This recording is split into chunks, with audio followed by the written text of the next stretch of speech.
Right now at 5, Milwaukee County's highest-ranking Cowboys fan responds after a man says Sheriff Clarke had him unlawfully detained because of a comment about football.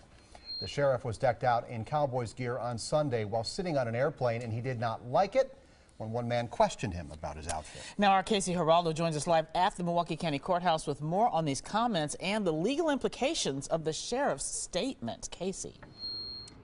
That's right, Stephen Carroll. The bottom line here is a local criminal defense attorney tells me if Sheriff Clarke were to knock someone out like he says he may if they approach him in a similar way to what happened on Sunday, he could face battery charges and some jail time. They may get knocked out. That's the threat coming from Milwaukee County Sheriff David Clarke Wednesday after this man filed a complaint with the county saying he had a bizarre run-in with the sheriff Sunday. I say, "Oh, are you Sheriff Clarke?" And he says, "Yeah."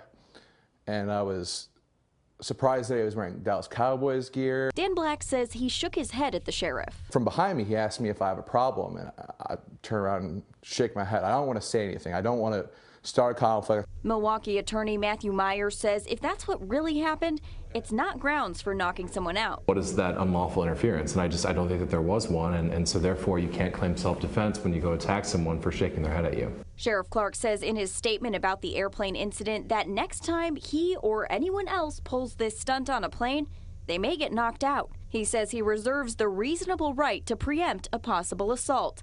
But Meyer tells today's TMJ4, even to a defense attorney, that scenario seems indefensible. If he punched this guy or knocked him out or anything even along those lines, I simply don't think that it could be self-defense. I mean, I don't think that I could defend a case and argue self-defense in that situation myself. He says the county's highest law officer sets a bad example with this. Hey, if someone looks at me the wrong way, I can punch him. I think that that's a very dangerous precedent, and I think that it is immature and irresponsible of him to come out and say that. Black says if Clarke is really that scared of people, he should step down. But until or unless that would happen, Don't talk to Sheriff Clarke. He needs to be in a safe space at all times. we did reach out to the sheriff's office for further comment on the situation. We were told he's unavailable. Live at the Milwaukee County Courthouse, Casey Geraldo, today's TMJ4. Casey, thank you very much.